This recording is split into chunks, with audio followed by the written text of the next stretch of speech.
Hi everyone. You know, in the good old days when we had broken fingernails, we used to say our nails looked like a farm line, meaning a telephone line. One short, too long, and too short, or too short, too long, one short, referring to your individual ring. I guess only people my age and older will know what I'm talking about, but the last 3 weeks my videos are like that as well. I had a full-blown panic attack in front of our grocery store today. Out of nowhere it hit me. Luckily, before I got out of the car, and I had Dragon Man with me, and the more he kept saying, "It will be okay, Oma, it will be okay," the more I laughed and the harder I cried. How darn embarrassing for a 61-year-old woman. It's even embarrassing to admit it, but I'm sharing it because I know that somewhere out there is someone who either feels like they are about to pop or someone who popped like I did and cannot understand what happened. Well, my love, you're not alone. It is hard, it is terrible, and it is painful. It may even be embarrassing when the day comes on which you do pop your lid. But you are not alone. Now I'm in my room with strict instructions that only the dog, Yellow Dog, or then Akira, is allowed in, and she is now peacefully snoring at my feet. But let me quickly tell you something and make you laugh. Just after I told my daughter that no one is to come into my room or talk to me, and I sat down behind her laptop, because yes, mine is still as dead as a doornail, and like the microphone, has not been replaced or fixed yet. Anyway, I had just calmed myself a little, had just flipped the laptop open, when she hysterically called, "Ma, Ma!" I got up to go look and see what's up, swearing under my breath and all. Walked into the hallway and found her standing there pointing, "Mouse, mouse." So I said, "So where is the crisis?" She said, "There's a mouse in the house." So I told her to go into a room and close the door.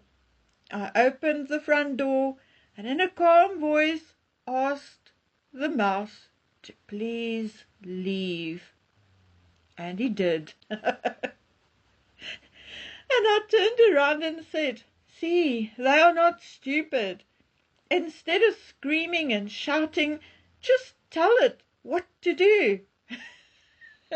I turned around and came back to my room, cool and casual, trying not to laugh, as laughing will cause crying again.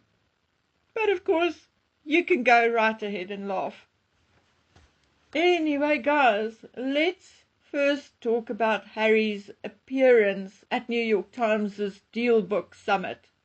And guys, one thing about this state I'm in currently is, if you ask me anything, you are going to get the absolute truth in no uncertain terms. Like someone will say, Asperger's. I can't help myself. Anyway, I could barely read through the transcript before I wanted to pull Harry over my lap and give him a good whopping on his entitled arse. Oh shit, he might even have liked that. Ugh, even the idea of that makes me sick. But what an entitled little sod. So full of himself. God's gift to the universe. Let me move on and grab my anti-anxiety meds before I pop one again. So Harry said, I've seen stories about myself not exactly based in reality. When you grew up with that environment, you found yourself questioning the validity of the information, but also what other people are thinking as well, and how dangerous it can be over the course of time. So Harry is bothered about stories about him not based in reality. What about the vile crap that came out of his mouth or pen the last 6 years? The royal family is racist because they wondered what a ginger and his half-half kid would look like. Well, before my grandkids were born, I also speculated what they would look like. Even though the one's parents are both dark-haired and the other one's parents are both fair. What an idiot Harry is. It means we bloody care. We are taking an interest, you pumpkinhead. Honestly, I mean no offense. When I was a teenager, I thought American Indian or First Nation people had the most gorgeous men, and I myself had a very typical Scottish look, with dark hair and very, very fair skin. I can still, to this very day, while I'm in my 60s, imagine what those babies could have looked like. Anyway, I don't know of one, not one, outlet or platform which had lied as much or as many times as Harry and Meghan over the last 6 years. The wedding before the wedding, taking Megaliah's passport away. Good golly, how many times have they been caught out in a lie? And not just lying, a little white lie to a friend or a colleague or acquaintance. No, they go and lie on television, in public. They are being recorded and filmed, lying. And that will be out there forever if people bother to look. Like leaving the hospital with a 6 to 8 week fetus and burying it under a tree in an undisclosed location during COVID. Yeah, right, Harry. You are an effing liar, just like your wife, except that you are stupider than her because you, dear Harry, put your lies in print, you little twat. How dumb can one person be? No freaking wonder Pa would rather send money to keep you away from him because, remember, you, Harry, even admitted to wanting to kill your father in your own book. Oh, and suddenly, when you started to get into trouble for this stuff in your book, your drug use and the Heritage Foundation, then all of a sudden, your lawyer states it was all exaggerated to sell your book. So you admitted to a court that you lied or then supplied misinformation?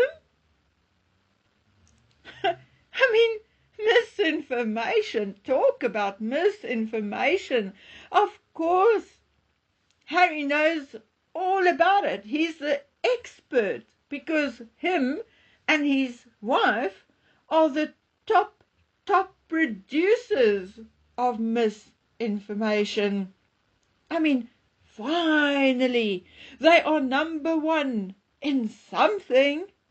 Oh, and Harry cares about what other people think he says. Oh, but I thought he didn't. How could he? I thought he wasn't on social media and that him and his wife do not read anything about themselves, and how dangerous it can be over the course of time. Really? In what way, Harry?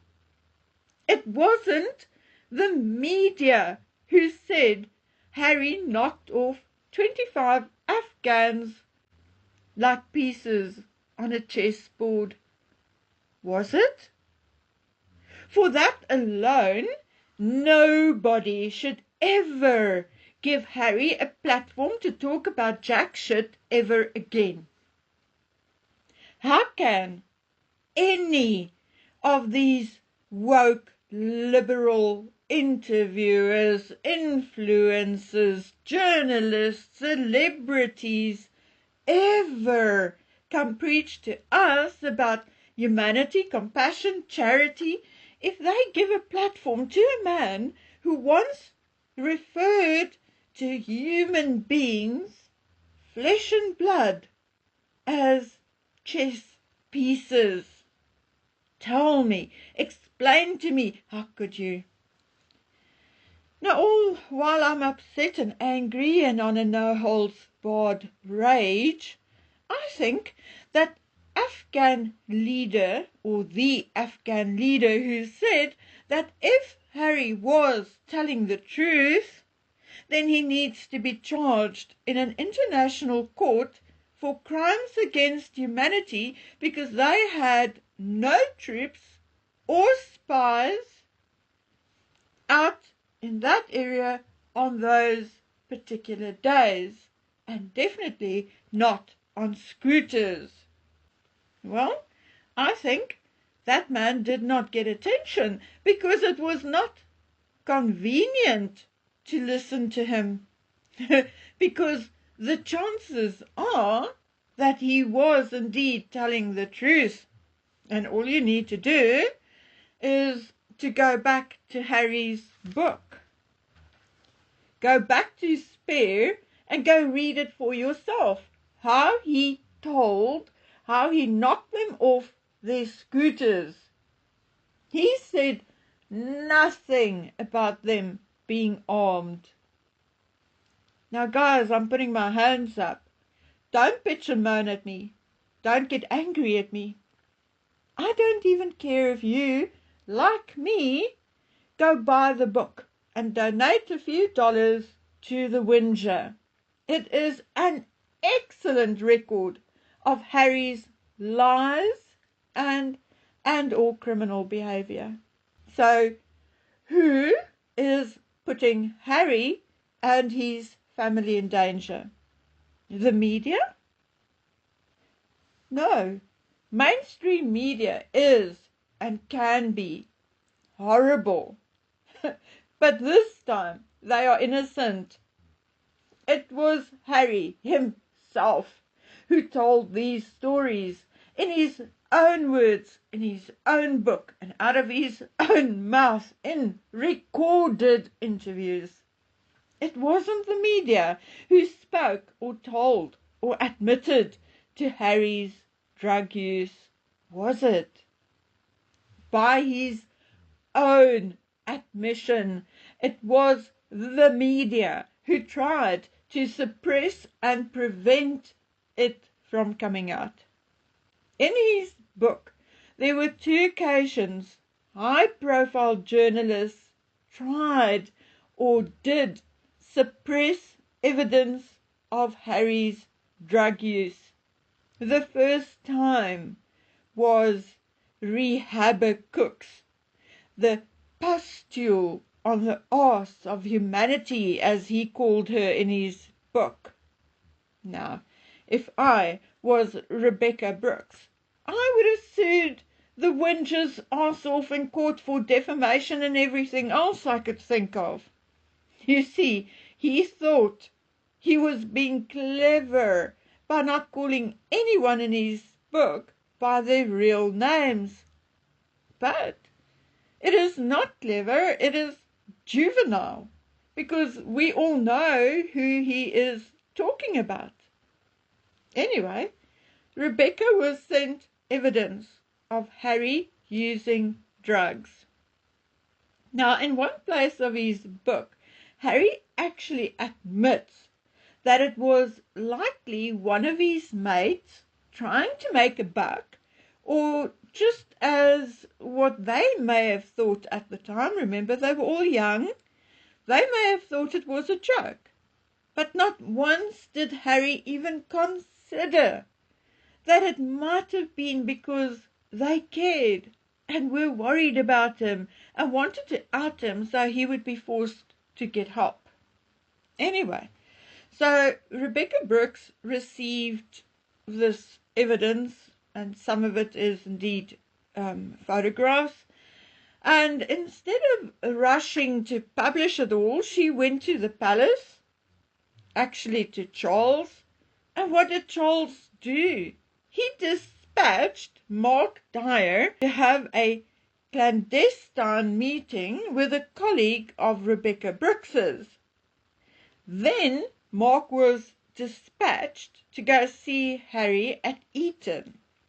Harry denied being an addict and called it basic teenage stuff. And finally, Charles basically gave permission for Rebecca Brooks to go ahead and publish it. So in January 2002, the front page headline read, Harry's drug shame. Harry, on page 72 of his book, writes, I gazed at the photos and read the story in shock. I felt sick and horrified. I imagined everyone, all my countrymen and women, reading these things, believing them. Blah, blah, blah. More, I felt heartbroken at the idea that this had been partly the work of my own family, my own father and future stepmother. They abetted this nonsense. Yes, folks. Isn't Harry still in legal battles with the media? For what, Harry? Okay, let's move on. Second incident. Okay, so while or much later, I don't know, he didn't put a timeline to it, but another editor was sent a photograph of Harry doing a line or lines of cocaine. Again, he does not publish it, but goes to the palace and makes them an offer.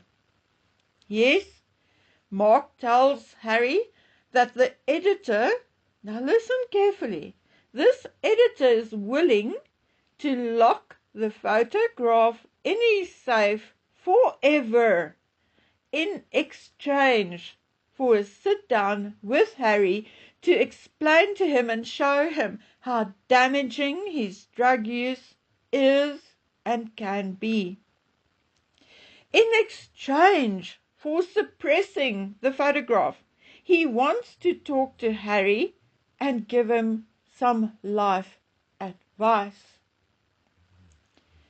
And now, just as a side note, this particular editor was also a friend of Prince Charles at the time, or I don't know how close they were, but they were friendly, okay? So that makes it even more believable. Anyway. So in exchange for suppressing the photograph, he wanted to talk to Harry and give him some advice. Now at the bottom of page 76, Harry writes, I was not going to submit to blackmail. Of course I'd been doing cocaine around this time. Okay? So this man was prepared to put his job on the line, hide the photograph, which he did eventually. He did anyway. Okay? Not write an article, which he didn't do. Okay? And Harry says, I was not going to submit to blackmail. And then he still goes ahead and he blames the media for everything.